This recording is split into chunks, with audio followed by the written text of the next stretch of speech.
Le goût sucré sans les calories, c'est la promesse faite par les édulcorants, qu'ils soient naturels ou artificiels. Alors il est vrai que l'on parle davantage des édulcorants naturels qui sont beaucoup aujourd'hui utilisés par les consommateurs qui souhaitent réduire leur consommation de sucre. On va retrouver notamment la fameuse stevia, on va aussi retrouver le xylitol de bouleau, le fameux sucre de bouleau. Et d'un autre côté, on a également les édulcorants artificiels qui sont beaucoup moins mis en avant, mis à part l'aspartame bien entendu qui est au cœur de nombreuses polémiques et études scientifiques. Mais tout simplement, on parle moins de ces édulcorants artificiels parce qu'ils sont utilisés uniquement par l'industrie agroalimentaire, par les industriels qui vont les utiliser en masse dans les boissons light, dans les soupes, dans les smoothies, tous les produits finalement qui sont considérés comme sains et pour lesquels on va vraiment chercher à réduire la charge calorique, mais on veut quand même garder le fameux goût sucré qui plaît tant aux consommateurs. C'est la raison pour laquelle on joue et on utilise ces édulcorants. Maintenant, la question que se posent de nombreux consommateurs, ces édulcorants sont-ils vraiment sains pour notre santé? Y a-t-il vraiment aucun risque à consommer régulièrement ces édulcorants?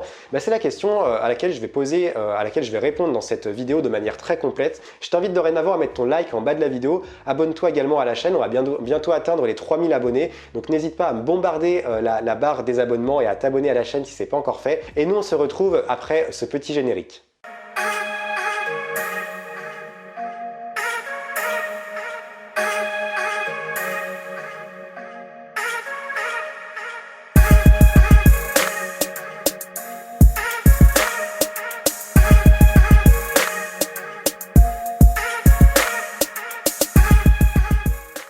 Avant d'entamer le vif du sujet et de parler des édulcorants naturels et artificiels et de leurs conséquences sur ta santé, je te rappelle que c'est ta dernière chance d'accéder à mon nouveau programme 21 jours pour décrocher du sucre. L'offre de lancement est retirée demain soir, donc c'est vraiment ta dernière chance. Si aujourd'hui tu souhaites réduire ta consommation de sucre, mais que tu ne souhaites pas arrêter ta consommation de sucre du jour au lendemain et subir les conséquences d'un sevrage du sucre, qui est très désagréable, tu vas souffrir de migraines, tu vas avoir de nombreuses baisses d'énergie tout au long de tes journées. Donc là, ce que je te propose, c'est un accompagnement sur 3 semaines afin de réduire ta consommation de sucre et que ça se fasse de la manière la plus naturelle possible et aussi de la manière la plus holistique possible, puisqu'on voit vraiment tous les aspects finalement de ton corps, le mental, l'inconscient, ton corps physique, tes habitudes alimentaires durant 3 semaines et je t'accompagne, je te tiens la main durant ces 3 semaines. Donc si aujourd'hui tu as vraiment envie enfin de décrocher du sucre, de réduire ta consommation de sucre, c'est le moment de passer à l'action puisque le programme, l'offre de lancement est retirée demain soir, donc je t'invite à aller voir ça, c'est le premier lien dans la description de cette vidéo. Si les édulcorants sont tant utilisés aujourd'hui par les industriels et tant consommés aussi par les consommateurs, c'est qu'il y a une raison, c'est que finalement ils apportent une satisfaction, qu'ils répondent également à une demande, à des attentes et qu'ils ont également des points positifs. Donc notamment les édulcorants naturels dont on vante de plus en plus les mérites aujourd'hui. Après pour les édulcorants artificiels c'est une autre histoire, mais ça on va en reparler dans la suite de cette vidéo et je t'invite à rester vraiment jusqu'à la fin de cette vidéo. Alors je vais essayer de te citer quelques points positifs déjà des édulcorants, même si j'en pense pas forcément que du bien, mais ça je vais t'en parler juste après. Déjà le premier point positif pour moi et ce que j'ai pu observer, ce que tout le monde peut observer, c'est que déjà les édulcorants ont un pouvoir sucrant bien plus important que le sucre. Par exemple pour la stevia, on a un pouvoir sucrant qui est 200 fois supérieur à celui du sucre de table, ce qui fait qu'on peut vraiment réduire finalement, on peut avoir la main légère lorsque tu vas intégrer de la stevia par exemple dans tes préparations culinaires, dans tes gâteaux, dans tes yaourts, etc. Tu pourras déjà en mettre beaucoup moins et forcément tu vas réduire aussi la charge calorique et donc ça va te permettre d'atteindre plus facilement tes objectifs si aujourd'hui tu cherches à perdre du poids ou tout simplement à contrôler un minimum au moins les calories que tu consommes chaque jour. Donc ça c'est vraiment le premier point, c'est qu'on a un pouvoir sucrant qui est bien plus important, d'ailleurs qu'on soit sur des édulcorants naturels ou artificiels, puisque les édulcorants intenses concernent notamment les édulcorants artificiels.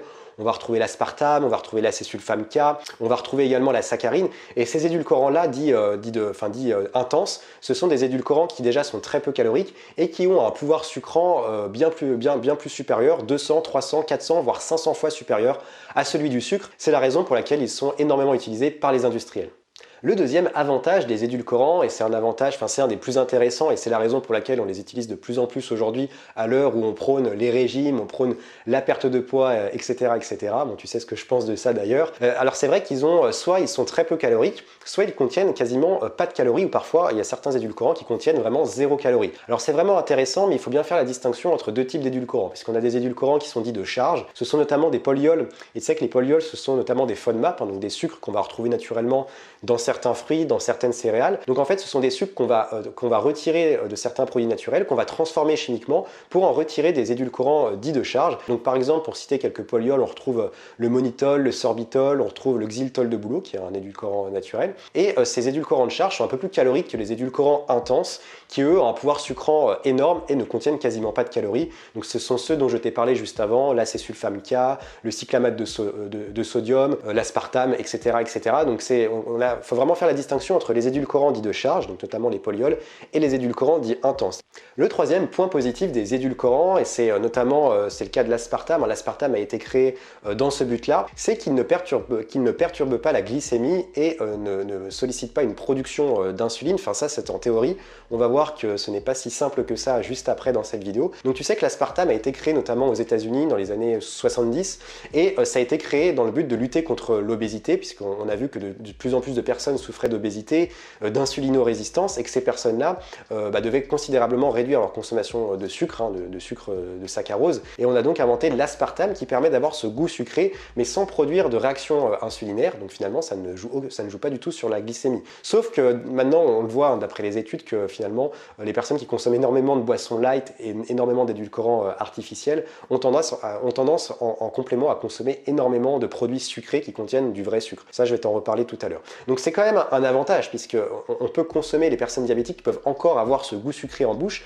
se faire plaisir sans qu'il y ait de grosses conséquences sur leur glycémie. Maintenant qu'on a vu les points positifs des édulcorants, donc je t'ai notamment cité trois points positifs, 3 intérêts de consommer des édulcorants, et je te conseille notamment de consommer des édulcorants naturels, mais tu vas voir que moi, mon créneau, c'est plutôt de consommer des sucres naturels, puisque je vais te démontrer en plusieurs points que les édulcorants, malheureusement, ne sont pas si bons pour notre santé, et d'ailleurs, de plus en plus d'études ressortent sur ces édulcorants, à commencer par l'aspartame, il y a encore des études qui sont faites aujourd'hui, et d'ailleurs, on ne les prend pas assez au sérieux, malheureusement. Donc ce qu'il faut savoir déjà, le premier danger à consommer ces édulcorants, c'est qu'ils perturbent la flore intestinale. C'est notamment le cas, d'après des études, de l'aspartame, du sucralose et de la saccharine, qui ne sont pas digérés, enfin tous les édulcorants de manière générale ne sont pas digérés par ton organisme, par ton foie et par ton pancréas. C'est la raison pour laquelle ils ne perturbent pas la glycémie, ton corps ne libère pas d'insuline, tout simplement parce que les édulcorants ne sont pas digérés. Et forcément, si ces édulcorants ne sont pas digérés, ils arrivent directement au niveau de la paroi intestinale, et là ils vont complètement déséquilibrer la flore intestinale qui ne va pas les reconnaître. Ça va foutre le bordel tout simplement dans tes intestins, pour parler de manière un peu plus, pour que tu comprennes un peu mieux le message. Et c'est un gros problème parce que tu sais qu'aujourd'hui un microbiote qui est déséquilibré, on a beaucoup plus de chances de souffrir d'obésité et de diabète. Et finalement c'est un peu paradoxal parce qu'on consomme des édulcorants pour perdre du poids, pour éviter d'avoir de la graisse au niveau abdominal et puis in fine pour éviter de souffrir de diabète et de prendre du poids aussi. Donc on prend des édulcorants pour éviter ça, et finalement on se rend compte que ces édulcorants peuvent aussi mener à un risque accru de diabète et d'obésité.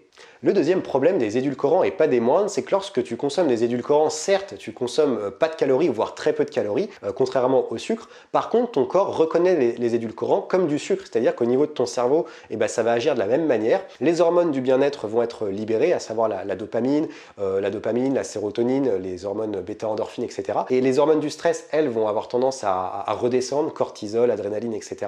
Donc tu vas te sentir bien. Par contre, au bout d'1 heure, 2 heures, après la digestion, une fois que tu auras les édulcorants sont digérés beaucoup plus rapidement que le sucre, et tu vas ressentir encore une fois une sensation de faim accrue, et ton corps va redemander du sucre, et là il va avoir tendance à redemander du vrai sucre parce qu'il aura vraiment besoin de calories, et il voudra vraiment rechercher la puissance qu'on peut retrouver dans le sucre naturel. D'ailleurs, des études ont démontré que les personnes qui consommaient, donc c'est des études aux États-Unis notamment, les personnes qui consommaient énormément de boissons light ont tendance à consommer plus de boissons sucrées que des personnes qui ne consomment pas d'édulcorants et de boissons light. Donc ça prouve que finalement les édulcorants ne font qu'augmenter l'appétence pour le sucre et ne font qu'alimenter l'addiction que l'on peut avoir déjà pour le sucre. Tout à l'heure, je t'ai dit que les édulcorants ne perturbaient pas la glycémie en théorie, et en fait c'est à nuancer puisque certains édulcorants peuvent influencer et perturber ta glycémie, notamment la saccharine qui va activer la phase céphalique au niveau de la phase céphalique de ta digestion, au moment où ton pancréas va libérer de l'insuline. Ça veut dire qu'en gros, lorsque tu consommes de la saccharine, qui est un édulcorant intense, ton cerveau le reconnaît comme du sucre, et il va donc activer au niveau de la digestion, il va libérer tout simplement, il va avertir le foie qu'il faut libérer de l'insuline et ça va donc forcément perturber ta glycémie. Et on ne sait pas encore aujourd'hui si d'autres édulcorants ont le même impact sur la production d'insuline, mais il se pourrait donc que d'autres édulcorants finalement agissent de la même manière que le sucre au niveau de ta production d'insuline et de ta glycémie. Il y a une autre chose également, c'est que les édulcorants augmentent l'absorption du glucose au niveau intestinal des autres aliments que tu vas ingérer et qui eux contiennent du sucre. Donc forcément, quand tu consommes des édulcorants, durant la journée, tu vas aussi consommer probablement des céréales, des fruits, des sucres complexes, des pâtes, etc. Donc ce sont des aliments qui contiennent des sucres et ces sucres contenus dans ces aliments vont être beaucoup plus vite assimilés par ton organisme et vont donc perturber la glycémie plus rapidement. Et pour terminer, une étude qui est également à prendre très au sérieux a démontré que les personnes, et je t'en parlais tout à l'heure, les personnes qui consomment davantage de boissons light ont plus de chances de développer un diabète de type 2. Tu vois, plus tu vas boire finalement de boissons light, plus tu as de chances de développer du diabète. Donc c'est complètement, enfin ça paraît vraiment contre-intuitif puisqu'on pourrait penser que c'est le cas uniquement avec les boissons sucrées, les boissons totalement, enfin les sodas sucrés, et on sait que ces boissons contiennent du sucre, mais on ne penserait pas que ça peut également être le cas avec des boissons light.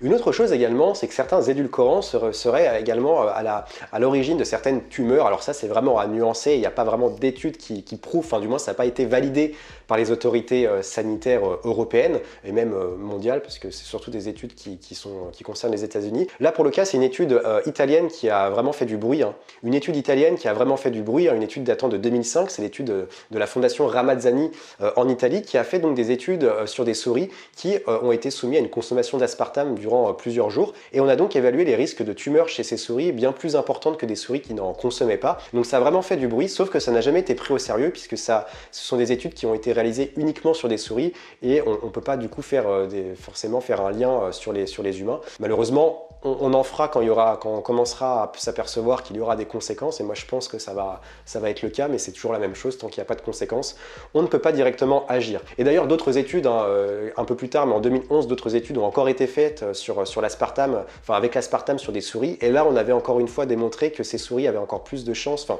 certaines souris avaient développé un cancer du sang et d'autres un cancer de la lymphe. On peut se douter que les humains seront aussi impactés par l'aspartame lorsqu'on vient en consommer régulièrement, et aujourd'hui c'est l'édulcorant qui est utilisé absolument partout. Et on ne s'arrête pas là, on a également une conséquence qui peut être aussi déduite de cette consommation d'édulcorants, c'est que les édulcorants favorisent la rétention d'eau. Ça j'en avais parlé dans ma vidéo justement, j'avais fait une vidéo complète sur la rétention d'eau, et je t'avais dit également que les édulcorants déjà peuvent favoriser la rétention d'eau parce que certains édulcorants contiennent énormément de sel, donc ça il faut vraiment faire attention à ça, et le sel freine l'activité des reins et empêche le corps d'éliminer les liquides. Et une deuxième chose, tu l'as vu que les édulcorants peuvent également avoir, notamment la saccharine, avoir la capacité justement de stimuler la production d'insuline. Or, lorsque le corps produit énormément d'insuline d'un coup, lorsqu'il y a un pic d'insuline dans le corps, et les reins vont avoir du mal à faire leur travail correctement, ça va ralentir l'activité des reins, et forcément le corps aura beaucoup de mal à éliminer les toxines et les liquides, et il va retenir un maximum d'eau, et donc favoriser la rétention d'eau. Donc il faut vraiment faire attention avec ces édulcorants. Si tu as l'habitude aujourd'hui de consommer des édulcorants dans ton café, d'en consommer quotidiennement, il faut vraiment faire attention à ça. Moi je te conseille vraiment d'aller plutôt vers des sucres naturels qui sont beaucoup plus intéressants, donc notamment le sucre de coco, le miel, le sirop d'érable. Certes, on a une charge calorique qui est bien plus importante, mais tu sais que moi sur TerraManage, je ne prône pas forcément de calculer à la lettre les calories, à part si tu vas suivre des compétitions de bodybuilding ou je sais pas. Et les sucres naturels sont très bien pour ça, consommer avec modération.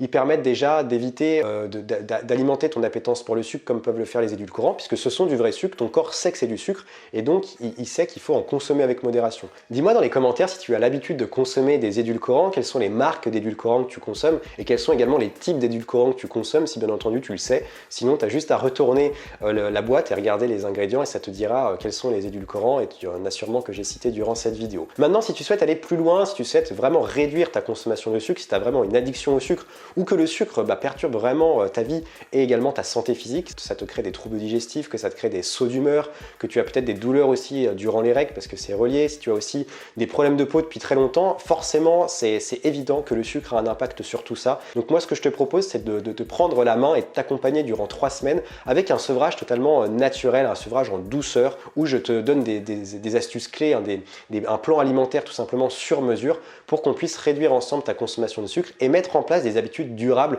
pour les prochaines années. Et c'est ce que je te propose dans ce programme. Donc l'offre de lancement est retirée demain soir. Donc c'est donc ta dernière chance d'y accéder. Je t'invite à aller voir le lien dans la description, le premier lien là que tu vas voir en dessous de cette vidéo. Ça te dit tout le programme de cette formation, au moins ça vaut le coup d'aller jeter un œil avant que je retire complètement le prix de lancement. J'espère que cette vidéo t'a plu, moi je te laisse ici et moi je te dis à très vite pour une prochaine vidéo. N'hésite pas à t'abonner, à laisser ton like en bas de la vidéo et comme d'habitude, reste ouvert.